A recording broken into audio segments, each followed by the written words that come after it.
كذلك عرف الأسد له الكلمة في السيطرة على المستويات ديال السكر. قلنا لما كتكون هناك الإعادة ديال البناء ديال الجهاز الهضمي، والإعادة ديال البناء ديال الدورة الدموية كلها والطريق ديال الدورة الدموية كلها، فكذلك غيكون هناك لا محالة إعادة البناء ديال بعض المكونات اللي غتكون في الأعضاء الأخرى.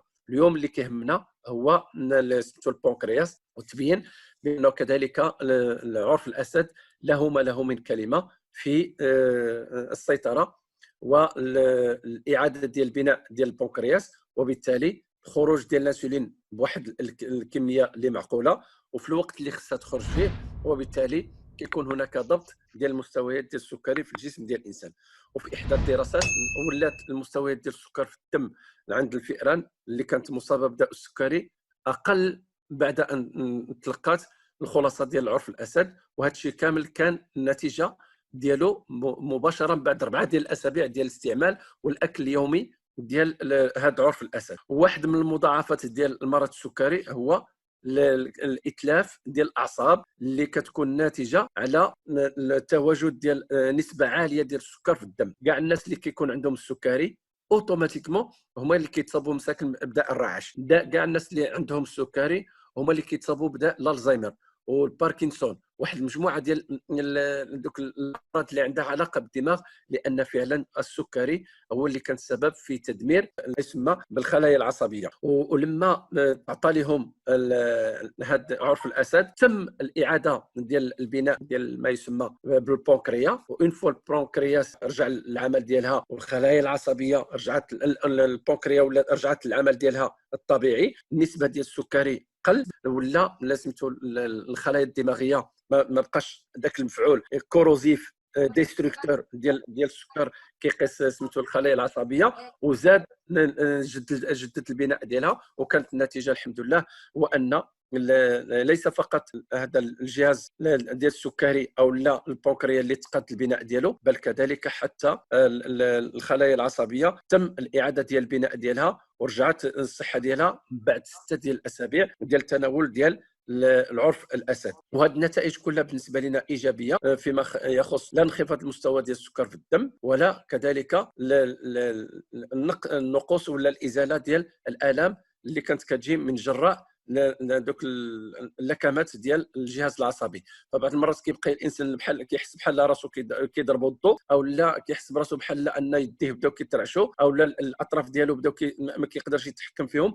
هادو كلهم لما الا شاف راسو فيه السكري يعرف راسو بان الامر جاي من السكري. فلما غادي ينزل المستوى ديال السكر ولما غيتعاود البناء ديال الخلايا العصبيه، كون على اليقين لا ديك الرعشه ولا ديك البروده في الاطراف ولا كذلك داك الضوء اللي كيضربوا على جميع المستويات، يحس براسو بانه بدا كيتعافى منهم. وحنا قلنا بان بالنسبه للسكري في 4 الاسابيع الحمد لله رجعت الامور الى طبيعتها، وبالنسبه لذاك المشاكل العصبيه بعد 6 ديال الاسابيع الامور رجعت الى طبيعتها العاديه. ثم كذلك من خلال الدراسات التي اقيمت على عرف الاسد تبين بانه عرف الاسد له كلمه في الوقايه من السرطان ومعالجه كذلك السرطان.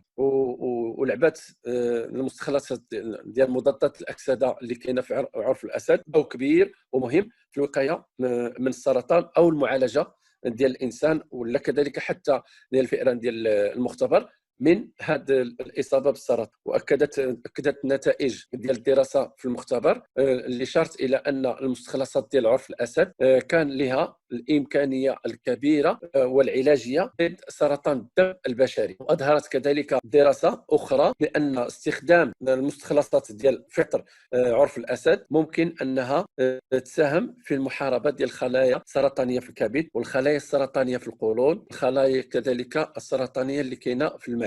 وهذا كله كيرجع اساسا الى هذه المكونات اللي كاينه في العرف الاسد، واللي هي عطات واحد التحفيز للذات ديالنا باش انها جميع دوك الشركات اللي كنتكلم عليهم الشركات ولات شغاله، وحتى الشركات ديال النظافه ولات شغاله ونظفات الجسم من الفيروسات، نظفات الجسم من البكتيريا، نظفات الجسم من الخمائر، ونظفات الجسم كذلك حتى من لي شامبينيون. ولما غتنظفهم من هاد لي شامبينيون هادو غتنظفهم كذلك حتى من الخلايا السرطانيه ومن الخلايا الميته ومن الخلايا المريضه، وكيصبح الجسم كله مكون من خلايا حيه، من خلايا جديده، من خلايا شابه، ويصبح الانسان كيسترجع الحيويه والنشاط ديالو الكاملين.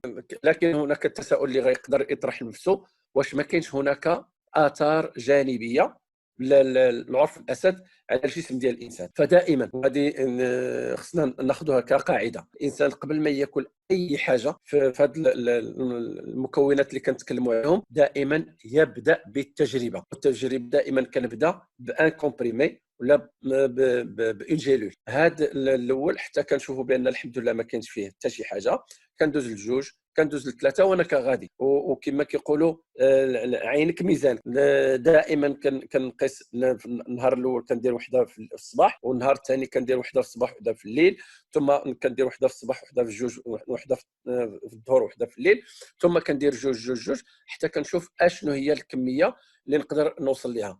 وحنا من خلال العرف الاسد ممكن يمشي الانسان حتى ل 15 يعني الكومبريمي او ل 15 الجلول وما يكونش فيه حتى شي تاثير. بل لما يكون عنده الانسان الامكانيات ويشوف راسه بانه لما يزيد القدام في الريزو ديالو ويقدر ياخذ حتى اكثر، راه ما فيش مشكل. لان دائما كنتكلم على ان هذه المواد كلها مواد غذائيه وليست بمواد يعني علاجيه او لا طبيه. في الوقيته اللي كنقول مواد غذائيه، راه حنا كنعرفوا بان الخيار كيدير كذلك سميتو الحساسيه لبعض الناس. كنشوفوا بان الدنجال كيدير حساسيه للناس. كنشوفوا بان الباربه كتدخل بمجرد ما كيوصلها الانسان الكرش ديالو كيشرف الله قدركم كيتقياها. بمعنى ان كل المواد الغذائيه ممكن ان الانسان يلقى بعد الاكل ديالها حساسيه. فلهذا حتى عرف الاسد لما غادي نبغي نستعملوا، ها انتم سمعتوا الفوائد لهذا، ماشي غير تقولوا دكتور احسين قال لنا الفوائد يلا نشدوا ديك القرعه كامله ونخويو في الكرش ديالنا باش نحيدوا كاع المشاكل اللي كنعانيو منها. لا، دائما الانسان كيبدا بالتدريج، فبالتدريج باذن الله كنوصلوا للنتائج. والنتائج كتكون لما كتولي كنعرف قياس بالرادي، كذلك كنوصي به الناس اللي كنعرفهم واقرب الناس ليا. ولما غتشوف بان النتيجه ايجابيه، هذاك السيد اللي كان بالامس جا غير باش يستشرك على الاستعمال ديال عرف الاسد، غيولي يقول لك وشنو هي المواد الاخرى، غتهضر ليه كذلك على الغانوديرما، وتهضر ليه على لاسبيرولين، وتهضر ليه على المورينزي، وتهضر ليه كذلك على الكورديسيبس، وغتلقى راسك بانك وليتي من خلال التجربه الصحيه غتولي تدخلوا معك، وغيولي ان كونسوماتور بوتونسيال ديال لي برودوي، وان شاء الله اللي مفيد لا في الجانب ديال الصحي، قد تستافد كذلك حتى في الجانب المالي. وهذا هو اللي بغينا، واننا نبداو بالصحه ديال الانسان ونتربوا على اساس ان الهم ديالنا يكون هو الصحه ديال الانسان، ومن بعد ذلك غتجي الاشياء الاخرى تلقائيا من قبل الله سبحانه وتعالى. كنتمنى من الله سبحانه وتعالى انني نكون الرساله ديال اليوم وصلت. والسلام عليكم ورحمه الله. شكرا دكتور، شكرا على الوقت اللي عطيتينا، وشكرا على هذه المحاضره القيمه. كنشكرك باسم الجميع. كما جرت العاده، 3 الاسئله اللي غادي تكون كيبان لي انا باللغه السعديه فرع يديها، ممكن تدخليها اختصاريه. السلام عليكم، شكرا الاستاذ على المحاضره، كنشكرك بزاف ونرحب بالجميع. الله يخليك استاذ، انا عندي واحد المشكل لواحد السيده ما كتنعش في الليل بزاف، كتبقى فايقه تقريبا الليل كامل حتى ل 4 الصباح ل 5 الصباح حتى تنعس. دونك ممكن الدكتور تفضل. بالنسبه للسؤال ديال الاخت الكريمه، هاد السيده هذه كتعاني من قله النوم.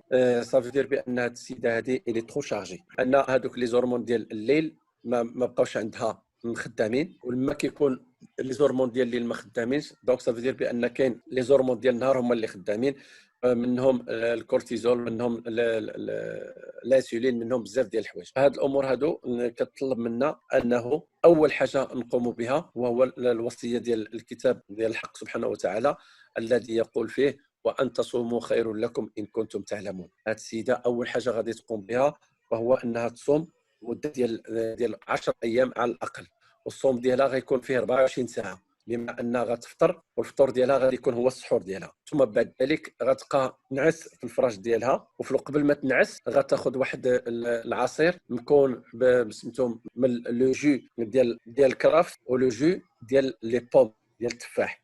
نص كاس واحد، النص ديال داك الكاس مكون من العصير ديال بالسونتريفيجوز او لا بالاكستراكتور دو جو من العصير ديال الكرافس، والنص الثاني مكون من العصير ديال التفاح. ثم ما نكرهش تمشي لافارماسي وتاخذ ان كومبريمي في الوقيته اللي تبغي تنعس ديال لا ميلاتونين. ثم كما قلت انها تاخذ النصيب ديالها ديال الصيام، وعاد الفطور ديالها غتاخذ هاد المكونات الار جي ال وتاخذ لاسبيرولين وتاخذ العرف ديال الاسد. هاد ثلاثه تبقى تمشي بهم مع الصيام ديالها، وغتبقى غدا حتى تصفى، ولما غتنقى داخليا غتشوف بان النعاس ديالها غيبقى يجي، وتنعس مع الوقيته ديال من بعد صلاه العشاء بواحد ساعه ونص.